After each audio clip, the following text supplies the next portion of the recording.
Welcome to the I Am One podcast. On today's episode, we're sitting down with Ashley TABATA, a perinatal mental health certified licensed clinical social worker, a staff member here in PSI's Chapters program, and just an overall wonderful human being. Truly.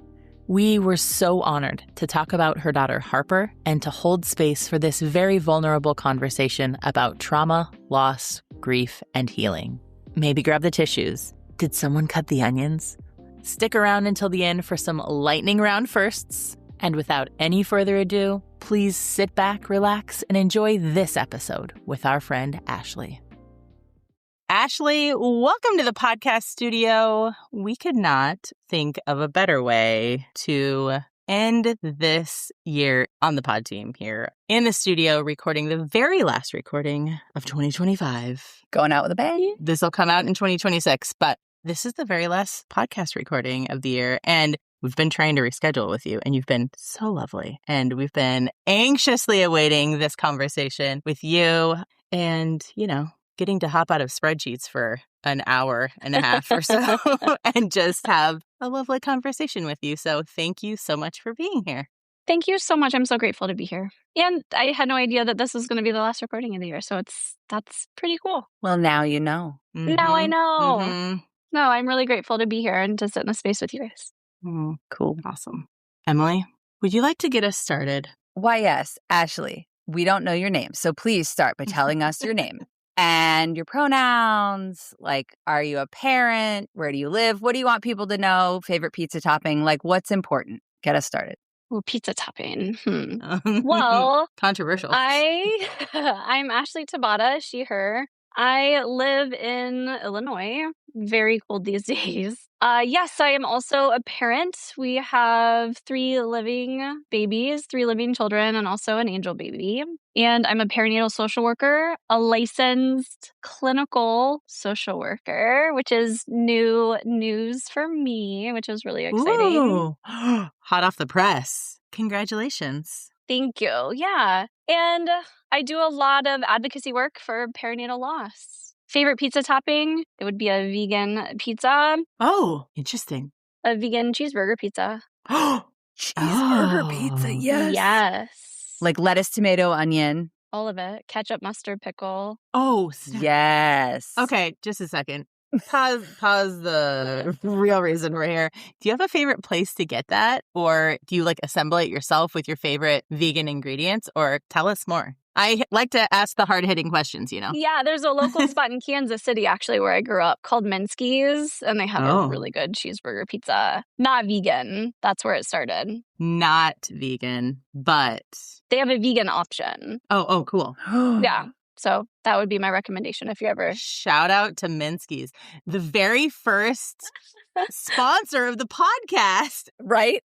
That would be great. Call us. That is very cool. Okay, well, I have a suspicion about the next question, the answer to the next question. Yeah. But Ashley, could you tell us what role, if any, perinatal mental health complications have played in your life, personally, professionally? Go on. We're all ears. There's multiple answers to that question. Yes. Often. Mm-hmm. Yeah. Well, so I'll lead with professional, being, certified, a perinatal mental health certified provider as well, and specialize in perinatal loss and grief and healing work and trauma. Being able to do that work is special. There aren't a lot of words to really describe it other than, just really special. It's hard to find words to describe it. And through my work, it's a way I get to parent all of our kids, and also how I get to parent our daughter Harper and just continue her legacy in so many different ways. When it comes to personally, sometimes you don't know what you don't know till you're in it. And I think a lot of my experience is really a reflection of past experiences. But I think after we lost our daughter, my following pregnancy, I experienced a lot of anxiety. I think it's fair to say, it's to be expected. Of course, you're going to have anxiety when you lose a child.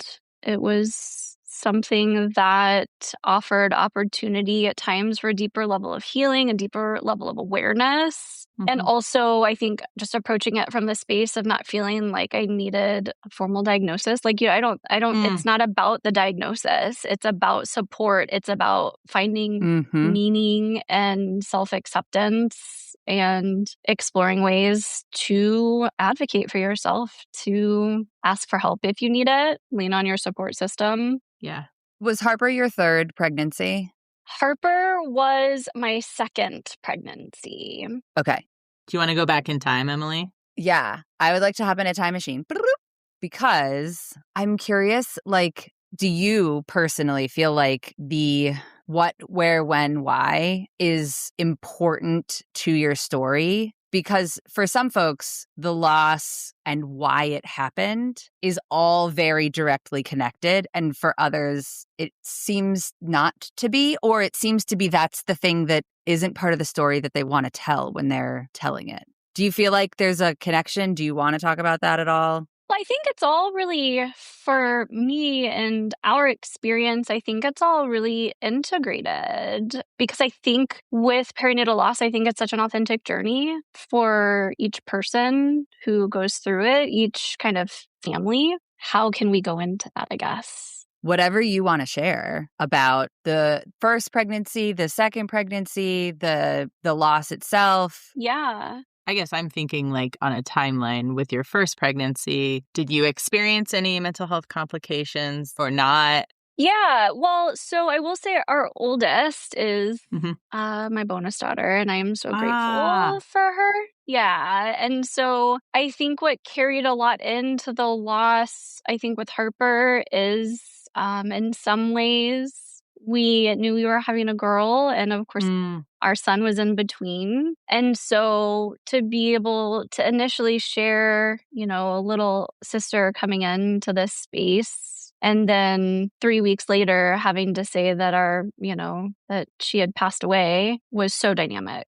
When it comes to perinatal mental health conditions, I think in hindsight with my first pregnancy, I think I experienced some anxiety postpartum. After my first pregnancy, that may have been a little bit out of, I guess, what they call the baby blues. Right, first couple of weeks. Yeah, and I mean, I think I've befriended it in a lot of ways to just really understand that. In a lot of ways, I think anxiety is really misunderstood. And I think in my healing journey overall, I think it's, I've renegotiated my relationship of understanding that a lot of times anxiety was trying to protect me, and anxiety was really trying to show me the things that I really cared about and things that were really important to me. And so I think it was a lot of reframing of, okay, I really care about this. How can I navigate it maybe in a way that feels less survival instinct and more what do I need in the moment? So I think that was where a lot kind of played a role more in reflection. And then after, we lost Harper, that was in May of 2019, right before the world shut down. Right. And so then, we found out that we were expecting our youngest over summer of 2019, and just were navigating a lot of different experiences with that. At that point, I had stepped out of my corporate role because getting back to life after our loss was really confusing and really hard, and navigating the expectations of the world, it just felt like too much. And so we made some family decisions, having no idea what was on the horizon a handful of months later. And so then in some ways, we also had to quarantine a little earlier in 2020 because they didn't know what was going on and the impact. And so then we were really forced to sit inside of our grief in ways that I don't think we ever could have anticipated. And it really complicated things at times because it was just so much uncertainty. But yeah, I mean, I think a lot of it's just really integrated together. And I gain more insight, I would say, almost every day of my life now in reflection of just oh, wait a second. Maybe that's why things felt that way, or just creating more understanding for that, that season of who I was. So when we were pregnant with Harper, it was right around a birthday time. Most of our family was in town. So we did this big gender kind of reveal situation, and we hadn't done that before. It was a whole thing. At the time, was it so fun and lovely? Or was it like a lot of work for you? All of the above. Okay. It was all of the above because we also, I don't know, it's like we wanted to share certain things. So then it's like, okay, but we don't keep secrets of a family. This is like a surprise for the family. Yes. So it was also, right, that delicate dance, I feel like, between all the things. But it was so special. And we have the videos of it. Yeah. And so accessing that video and seeing that moment of joy, even though there's a lot of grief within that moment of joy now, Yeah. it at times is nice to do a gentle check-in with it. Yeah. What does a gentle check-in look like? Like, do you watch it or? When a memory pops up and then it's like, here it is. Yeah. But then sometimes there's more intentionality with it of giving myself the permission to say, but in this moment, we were really excited for her. Mm-hmm. Yeah. Right. Yeah. And then, the handful of weeks after that, then having to share the life-altering news. Which is heavy in itself because it's not just you. Now, all of these people have had similar visions of like, oh, how our family's going to change and have their own feelings of possibly excitement or anticipation. And then you have to tell them this news and then they have feelings. But like, is there room or time or space for your feelings or? Yeah, that's a whole dynamic journey. Mm-hmm. Yeah. So then when we got pregnant with our youngest, that's when we made the decision we didn't want external noise for a lot of reasons. Also just timing. There was an overlap. So there was a time that I should have still been pregnant with Harper, that I was pregnant with our youngest. And so I was my own trigger. I was the pregnant person. That you were just exposing yourself to yourself all the time. All the time. And so we didn't tell people. And when we did decide, I think I was probably 20 weeks when we shared the news with like super immediate family and like maybe 2 or 3 friends. I mean, it was very, very close. The world met our youngest. That's when they found out that I had been pregnant, was when I had delivered her. And at that point, too, with, I guess, quarantine and just things were changing in the world, I guess if there's something that was in or on our side, I guess, in that moment is what I didn't have to be around people at that time necessarily to share. Yeah. Yeah. I have follow-up questions. Yeah. Okay. So I am coming at this from the lens of the daughter of someone who experienced loss after 20 weeks, right? So I was the older sibling. Mm-hmm. How far along were you? Were you then afraid? Or like, was there any guidance from like the doctors about like, don't get pregnant soon after or anything like that? I'm remembering all of the stories that my mom told me. So I'm literally asking because, I'm like the kid that goes, gosh, I have a lot of questions. Yeah. You told your family about losing Harper, right? And then shortly after that. Yeah, just a couple months. Yeah. It was just too much to process, I think, for my brain, just the human brain. There was too much. I remember when I found out, I went to my doctor's office, and at that point, my husband I hadn't even mentioned it to him. And I remember just sitting in the doctor's office, just sobbing. I was like, I don't know how I'm going to survive this, because it was really scary, because I was very, still much in, I would say, the acute space of my grief and healing. I hadn't reestablished a relationship with my body where I trusted my body at that point.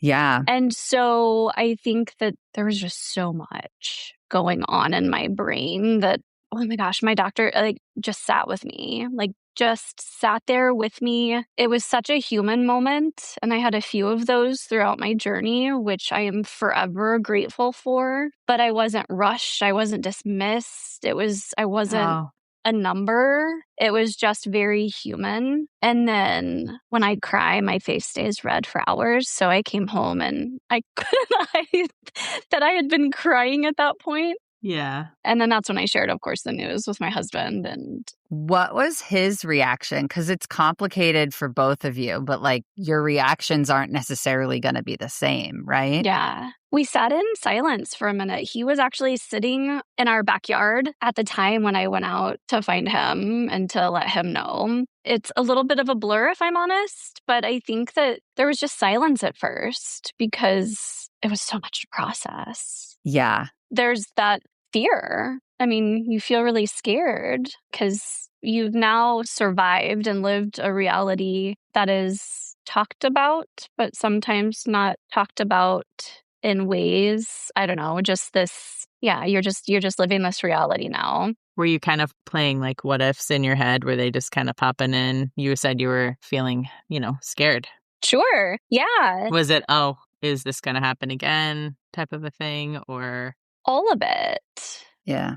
If we get clinical gently for a moment, I mean, let's do it. Well, but just, it's normalizing that, what's talked about clinically, right, are cognitive distortions, naming the what ifs, the catastrophizing, like all of those things, those intrusive thoughts, those unwanted thoughts that surface. But it's a normal part of naming that fear because you've lived it, you've survived it. And so we created space for all of those thoughts and those questions because we needed to, and we weren't afraid to say it out loud and fit into societal's expectation of what we should be talking about in those moments. Or how you should be feeling. And... Correct. Yeah. Like just put all of the complicated feelings into a little box that you ignore. Yeah. And choose to be only happy. Or, hear me out, both things can happen at once, right? And you can be like, I'm maybe excited, but also I'm afraid of X and Y and Z, and like naming the things so that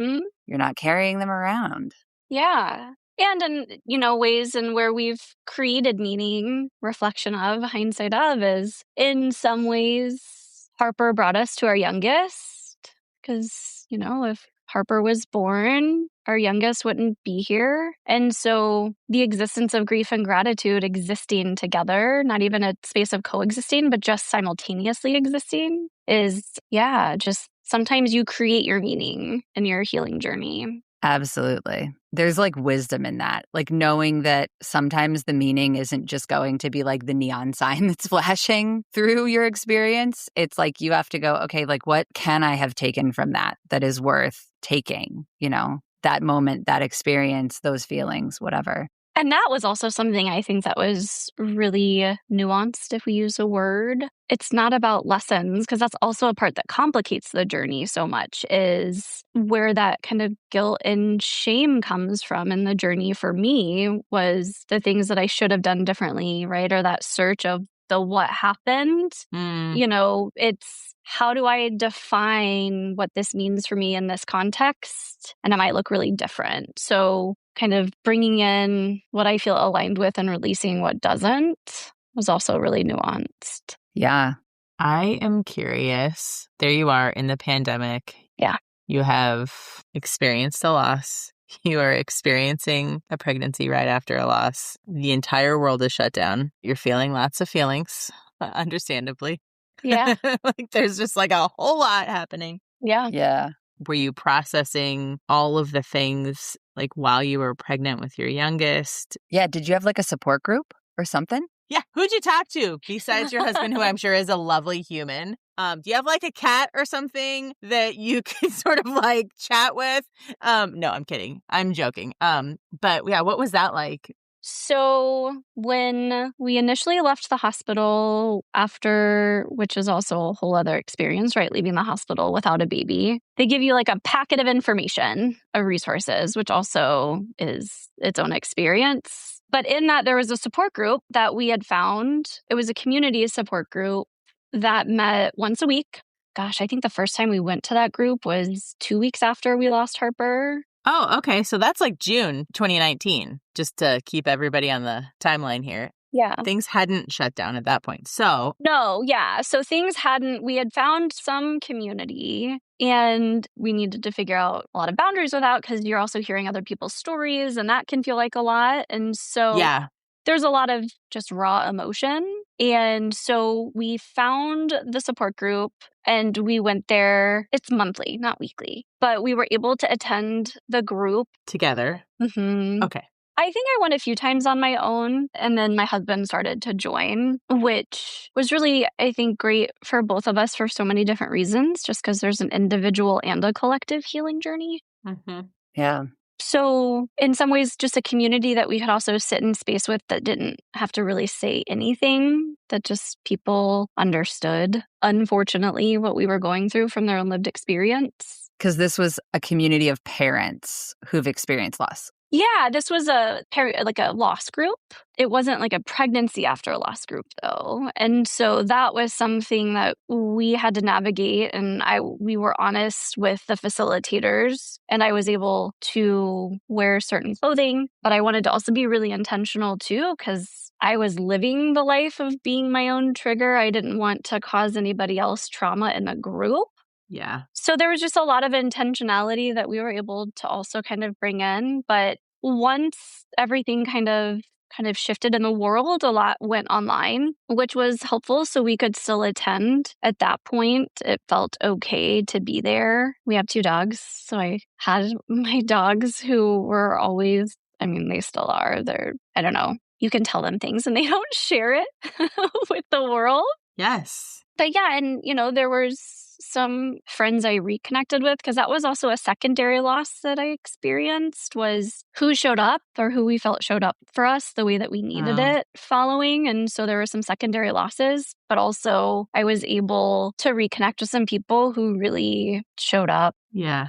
I just want to say, I know I made a joke about the cat earlier, but I am so glad that you had your dogs there, because sometimes it's so healing, whether it's writing something down or saying something out loud. And even if there are no other human ears to hear it, if there's no animals or a couple of lovely dogs, it feels good to be able to say things out loud. So is that what you were saying, Ashley, that you were able to say some things out loud? You're kind of sitting by yourself / with your pups. Totally. Well, because you could also test that. Like, I want to say this out loud, but I don't know the audience yet. How is this going to sound? I wonder how it'll even sound coming out of my mouth and me hearing it. Exactly. Yeah. Yeah. Kaya, she's our older dog, or they're both older dogs. Shout out to Kaya. Hey. Yeah.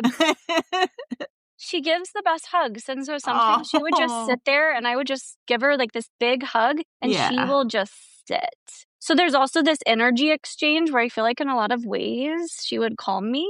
Therapy dog. Well, she likes to bark. Okay, whatever. But I mean, in those moments with you. Yeah. Yeah, there's just a regulation that came from it that I'm also very grateful for. Also, just myself. I feel like the permissions that I gave myself, and I had a therapist at the time too, where I was able just to, my husband encouraged me to kind of get back at that point. And I think I had a lot of fear with that. And I remember the first time I sat down with her at the time, I was like, hey, we're not going to negotiate my guilt. So I don't want that to be a focus of the conversation of how we can get rid of this. Like, this is going to be a part of my journey. Yeah. Or the shame, or like a lot of the things that were happening. And she received it. And even though loss wasn't a specialization, I think she just authentically showed up for me in a way. And so that was also really helpful too, that we didn't have to go in more than I was ready. And it was about like, hey, what do you want to tell your guilt right now? Or, right, it was just different types of questions, I guess, that were offered that was just allow me to speak out loud and to process. Mm-hmm. Yeah. That's cool. So you kind of had help, at least with the grief and loss piece, when you were anxious postpartum. Subsequently, was there a watershed, I need help, or was it a undercurrent of a level of anxiety that you were just living with? Yeah, I would say that. And in some ways, it's kind of like when steam is coming out slowly. Yeah. And then there were moments where things were just overflowing because your brain is still processing so much. And my body had been pregnant for a longer period of time. Yes. There was just a lot. Yeah. Physically depleted, mentally, emotionally depleted. And like, is the world ending? Also, follow-up question. Are we going to be okay? Like, what's happening? Is this our life now? Like, forever? There are dolphins in the canals in Venice. Also, there are no people. Like, yeah. Well, and that's where, there were just things spinning all at once. Because also there was a chance we were daily, towards the end, having to call my doctor to see if my husband was even going to be allowed into the hospital with me. Right. Yeah. And so that was also a terrifying thought of I have to step back into the place where so much experience happened. Same hospital. Yeah. Same doctor, different doctor? Same doctor. Ooh. Was that a good thing? Mm-hmm. Yeah. She is an amazing human. She's delivered all 3 of our kids. Oh. And she also, with Harper sitting in the hospital with me, was also really human. And so I felt safe with her on a very different level than I've probably felt safe with a medical provider. And she really advocated in so many different ways. What does that she was more human mean? That's a good question. Less detached? Like, did your doctor show emotion? Yeah. So in May, I went to the ER with complications. And I remember I called the office and I was like, there's just this alarm. It's hard to describe, but it was like this alarm was going off in my body that something was wrong. And so in that interaction of we can monitor it and then come in tomorrow, but also just listen to yourself. If you feel like you need to go, go. And so it was like the permission that I needed, I guess, in that moment, because I didn't know. And I tried to lay down and go to sleep. It was impossible. And so she opened up her practice the next morning for us, because of course, at that point, she had gotten the news from the ER, which the ER was a traumatic experience. Mm-hmm. She opened up her practice and we came into her office. We brought our son with us at the time, and she handed him this big blue teddy bear. She's like, take it, it's his. But it was also to help distract him so she could speak with us. Yeah. But our family doesn't live in Illinois. And so my husband dropped me off at the hospital at that point, went home to get all the stuff. The hospital made an exception and let us bring our son to the hospital with us, which I'm very grateful for. Wow. In that time, it was about an hour and a half. And my doctor came into my hospital room and sat with me. And there was emotion, but it's also something hard to describe. No one else, not one other provider came into the room. It was just her and I for that 90 minutes together. I don't know if that was intentional or what conversations took place, but she just sat with me and we reflected and there was emotion, but it wasn't a doctor-patient experience, if that makes sense, but it's also hard to really describe it. So just knowing that I was going to have her with us with my following pregnancy, there was a comfort knowing that I wasn't going to have to, I still had to answer some questions every now and again, just in general, but like on a scale of 1 to 10, right? Yeah, just, it was just again, I come back to just a human experience. It was, I've read your chart. I know your chart. I know your story. Mm-hmm. I'm not going to make you answer questions in this moment. So it felt a bit trauma-informed at times interacting with her. Like you could say things at a time that felt safe or comfortable to you. You knew that you could bring things up to her. Yeah.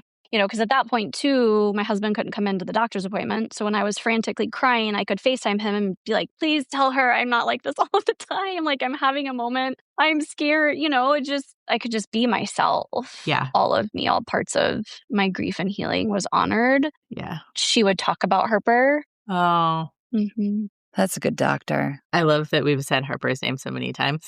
Oh, I know. Thank you. Yeah. I know that just having lost important people in my life, saying their names and including them in conversations is important. So yeah, that's great that she did that. Yeah. Yeah. Helps you feel good inside and seen and understood. Yeah. I'm over here blacking out on questions. I have them in front of me, but I've just been the whole time. I got you. Okay. When did you learn about PSI in the course of all of this? After this? Before it? When? Quite a bit longer after, actually. So in my healing journey, there was just something about sharing our story, but also when I would share our story, how many people would reach out to me privately. Yes. And these are people I've known either for years or sometimes people I didn't know that would reach out and just be like, so-and-so, shared your story or your video, and it really meant a lot. How did you share it? Sometimes on social media. I also am a yoga facilitator. Oh. So I've created a social media platform for that. And so I started kind of slowly transitioning, not transitioning it, but integrating. I think that's a better way. I started to include other parts of our story and just life lived experience. Over time, I started thinking about there was something in me. I was like, I needed to do something. And the lack of legislation to support to gently share a timeline of, I went to the ER on a Friday, delivered Harper Saturday, was released Sunday, just kind of in general, just kind of zooming out away from my experience of, at that point, the expectation in some ways is to return to work that Monday. At that time, the company I was working for was incredibly supportive in that window of, giving time. But there was just so many different things of just understanding there wasn't legislation that was supporting lost families of. Like, how do you qualify for family medical leave kind of things? Or do you? And that is a state-by-state situation and all of that. So there was like this need, there was just something in me. And so that's where I decided to start exploring going back to school to get my master's in social work. And in that journey is how I learned about PSI. The Illinois board was recruiting. PSI Illinois? Yeah. Shout out to the chapter. Hello. That's how I learned about, I had heard of before just resources that are shared here and there, but to really understand the depth of what PSI is doing in that kind of a way. And then later found there were other connections in my family to PSI from many, many years ago, which was also. Really? Yeah, there's just a lot of, can we use serendipity? I don't know. There's just serendipitous or there were connections, an undercurrent. I think, Emily, you described it earlier, just these connections. Like everything's moving in some direction. I'm not clear, but I'm going this way too. Yeah. So, I got involved with the board and learned about PSI, served on the board, in a lot of ways and continued to be in some ways. And then was able to join the organization as a staff member, which how incredible is that? So very. Answer, very incredible. I think you are not alone in not knowing about PSI. I wish I would have known 15 years ago. And here we are. But that's, I think, also why it's so important is there are resources. It's how are the resources getting to the providers that are supporting the community? And that's also why that pull that I had, that need of there are support groups, there are people in the community, there are things that are available. There are organizations, so many organizations that are doing incredible things. And so I've described it in my journey of I have experienced a lot of reverse healing that as I learned about all of these incredible humans doing this work, it has healed parts of me that felt lost or isolated or abandoned in those earlier days of my journey, that it was almost like I got to bring these things back to that version of me, that part of me that felt so alone. So she's gotten to heal, which is pretty cool. We're happy for her. Yeah. Okay. So we know that the Chapters program is integral to how you are supporting folks now, but I want to know something a little bit different because Chapters was your entree and now Chapters is your professional work in part, right? What drew you? What keeps you there? Like, what is the sweetest, best part of the Chapters program that folks need to know? Oh, not on the list of questions. Well, I need to know. Let's do it. There are incredible humans doing such important work and are volunteering time and dedicating time to collective healing and collective work and changing systems and empowering and just taking messaging out to people like me who felt so lost. I don't even know how to get out of bed and brush my teeth in the morning, let alone function in the world around or go grocery shopping and not leave my grocery cart in the middle of the store because I got triggered by something and I left. But to also bring the resources, and the depth of all of those who are serving on the chapters too, not only are they doing that work, but the knowledge that people have through maybe their own lived experiences and what they're doing for the world. Yeah. It is so incredible to work alongside and with people in the organization, in the chapters program, all the people on the boards. I mean, there's so many people that are supporting other providers and trying to change different things and bring resources into organizations in their communities to also support the help seekers. And then you see those, individuals also transitioning in some kind of a way to share their story or explore other ways that they hope to get involved. I mean, it is an incredible, massive network. It's a network. It's like action towards like systemic change, right? Yeah. I mean, yeah. And that's pretty cool. It's special. And I know I've used that word a lot, and I probably will continue. Do it. Yeah. There's so much. And then you meet people in person somewhere, or you interact with somebody, and you have that then energy exchange with people. And yes, I don't know, it changes lives. It saves lives. Yeah. That energy exchange, that so resonates. And spreading awareness of what we need awareness of, these complications that are during trying to conceive all the way through postpartum, and trying to raise awareness of like the things that PSI offers, that the state chapters are trying to do, the efforts on every level. It's like, it just feels like a giant megaphone. Yeah. I'm like picturing the giant megaphone that's like, we're doing the thing and this thing and that thing too. Like so many things. And every state has kind of their own experience in it of how they're trying to do it that kind of aligns with wherever they are. And they lean on each other. And so to be a part of that and to have learned about the opportunity and then been like, yes, I do want to figure out a way to do this work or do it kind of in a different way. And then to be able to have had that opportunity. Yeah. I know I said it earlier. It's just through my work, I get to parent all of our kids and Harper. And Harper brought me to all of this work. And I get to create spaces as a therapist and perinatal social worker for people to navigate their healing journeys. I mean, that's for people to allow me to be a part of that journey or the space. Yeah, it's really special. You're like, I want to make the world a better place. And then people are like, come on, here's your spot in this group project that we all get to do together. Yeah. Oh, I'm noticing myself getting emotional. Yeah, and I tried to be intentional not to cry, but. Well, you're going to go home with a red face. Sorry. Nice try. I just never, I don't know if Ashley on May 3rd of 19 would have seen where I am today.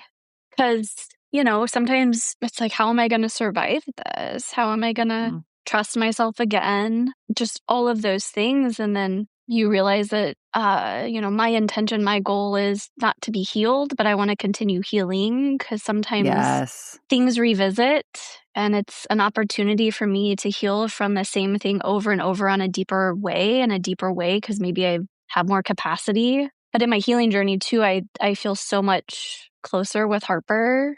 And yeah, it's just ways I get to parent her. So yeah. Ugh. I wish I could jump through Riverside and give you a big hug. Oh my gosh. Okay, listen. If anybody just heard all those awesome things about chapters and is interested, we're going to put a link in the show notes to PSI's chapters program. Yeah. So check it out. Yeah. Thank you for sharing about that. And that is very cool. I did not know. I don't know how I didn't know, but I didn't know that was your entree into PSI. Yeah, was the state chapter. Yeah. That is cool. Hey, PSI Illinois. Hey. Yeah. Ashley, is there anything that you would like to talk about that we haven't asked about? Anything you would like to say? There's 0 wrong answers here. They're all right answers. Just throwing it out there before we jump into a lightning round.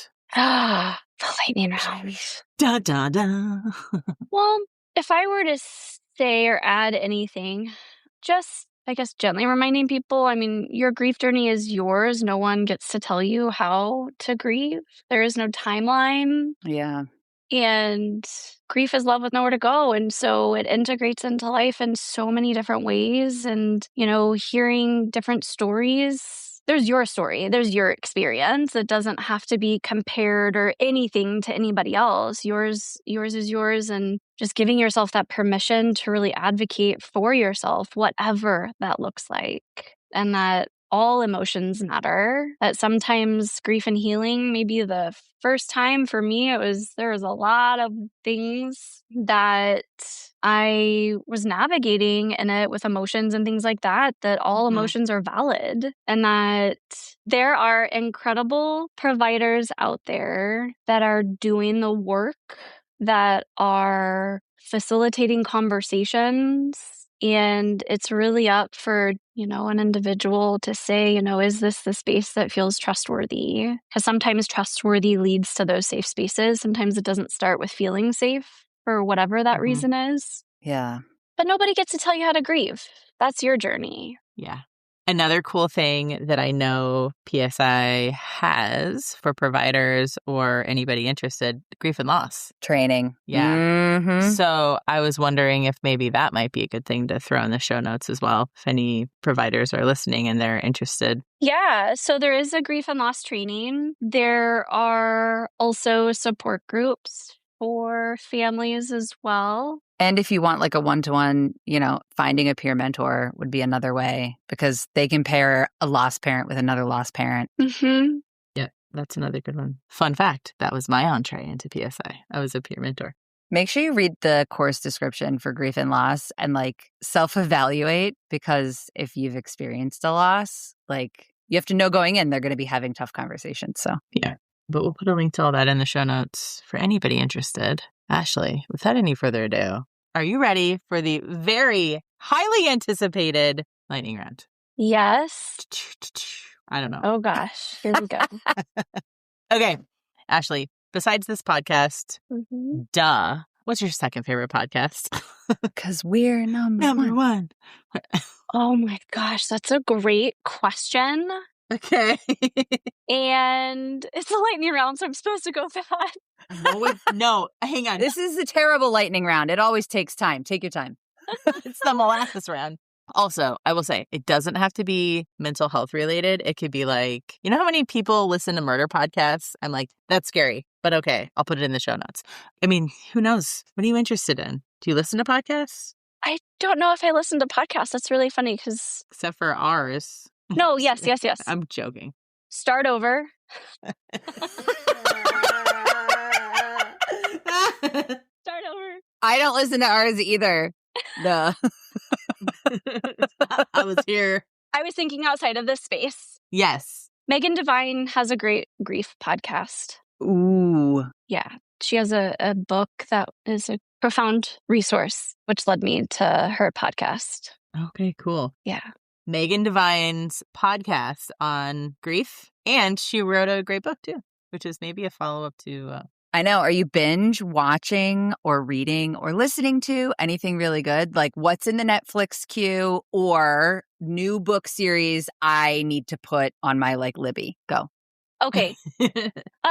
So Netflix queue. Got my pen ready. Or Hulu, whatever. We don't discriminate. Choose a platform. We'll just say queue. Yeah. Okay. Stranger Things. God, yes. Hold on. I'm only on the 3rd episode. Of the latest season. Are you caught up? 100%. Yes. There are some teenagers in my house that have caught up. There are some people in my house that don't watch Stranger Things because it's scary. Yeah. So I sort of have to find time. Yeah. Anyway, Stranger Things. Stranger Things. I have others. I'm mental filtering right now. Oh, you're... Hey, come on. Give me the good stuff. So... Hey, this is a judgment-free zone. It's just the 3 of us and anybody else on the internet who's listening. Anybody else. I'm kidding.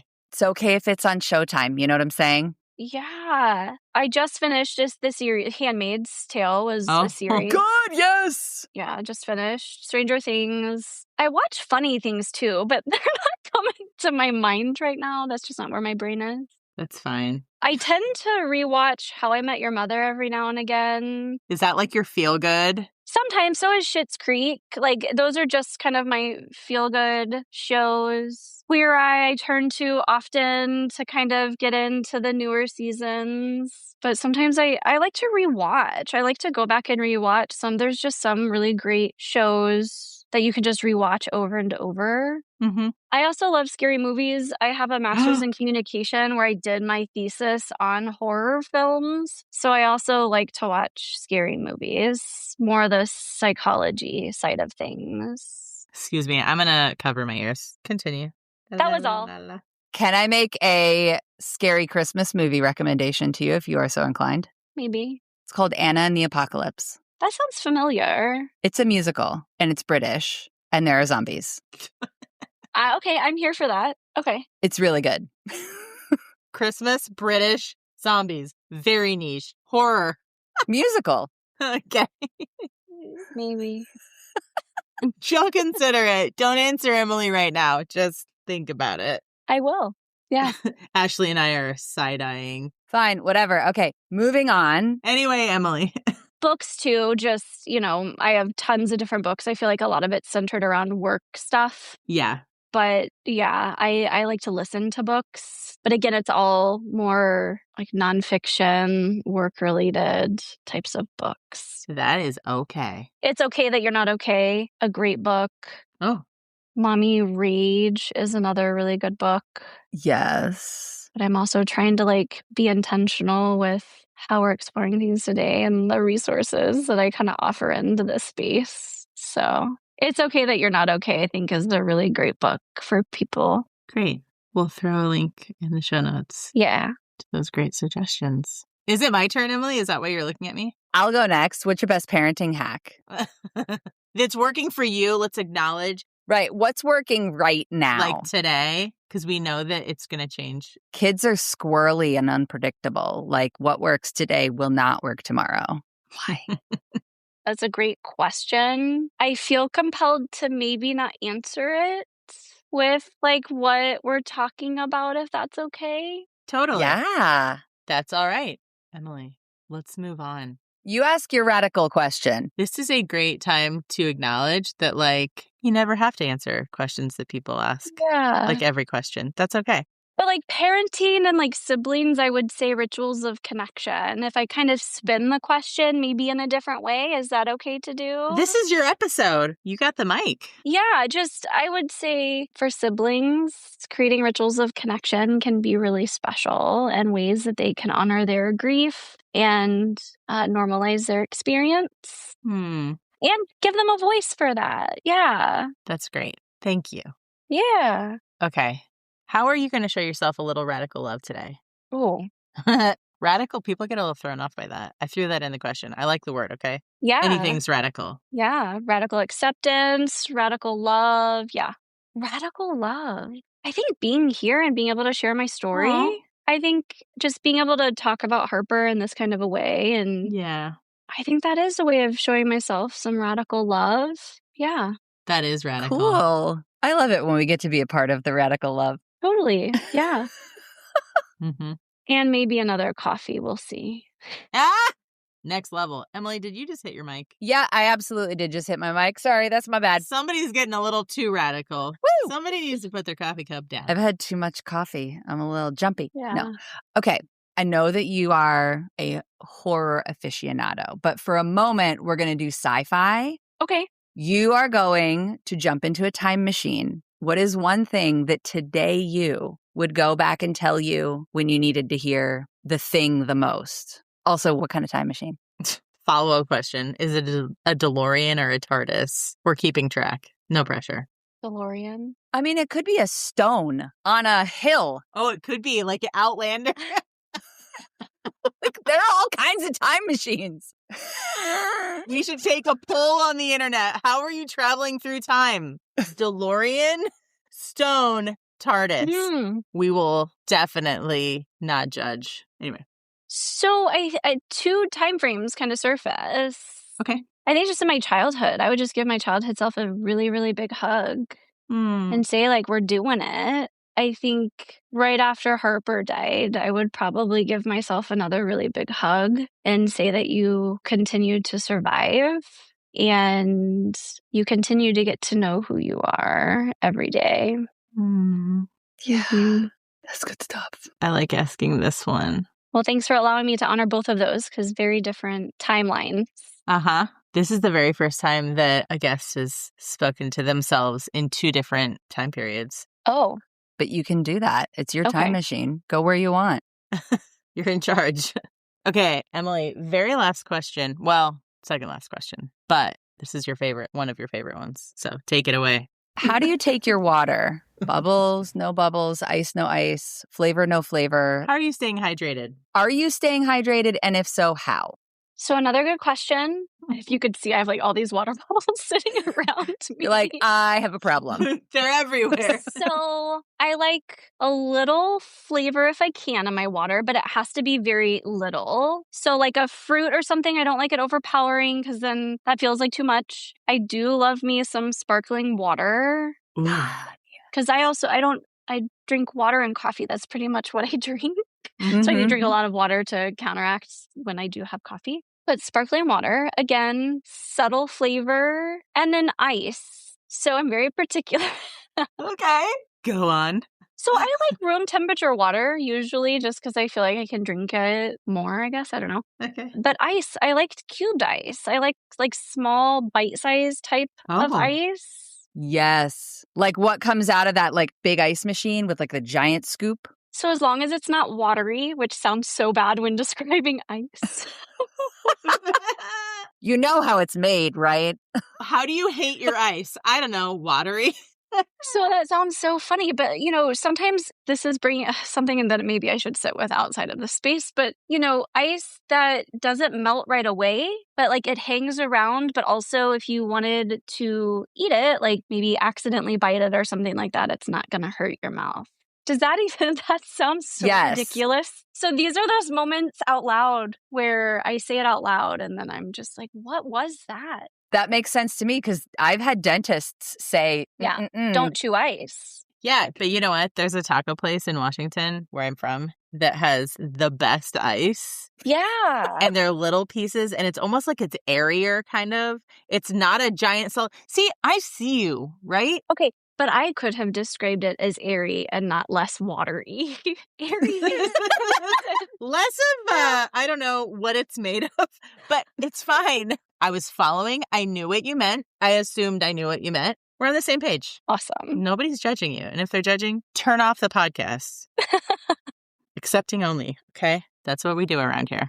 Ashley, if anybody is interested in connecting with you, would you like anybody to connect with you? Would you like to just leave this episode here without, dropping your email in the show notes or like, don't call us, we'll call you. There's no wrong answer. We've had lots of guests answer differently. So I mean, I think I would be humbled if somebody wanted to reach out. So we could probably share it somewhere. So if people felt compelled to reach out for anything with kind of what we talked about today, or if, you want to share your story, totally. Okay. We'll drop your email address. Yeah. In the show notes? That works. Cool. We'll drop it in the show notes. If you want to get in touch with Ashley, you can do that. Emily, would you like to take us out? Ooh, I would love to. It's my favorite part. Okay. You are I'm going to cry. Wow. Okay. Oh, uh-oh. You are a very wise space holder. When I watch you hold space for yourself and hold boundaries that you want to hold and share what you need to share, I want to be like you when I grow up. Thank you so much for sharing your story and for sharing the wisdom with which you continue to live it. Thanks, Ash. Thank you.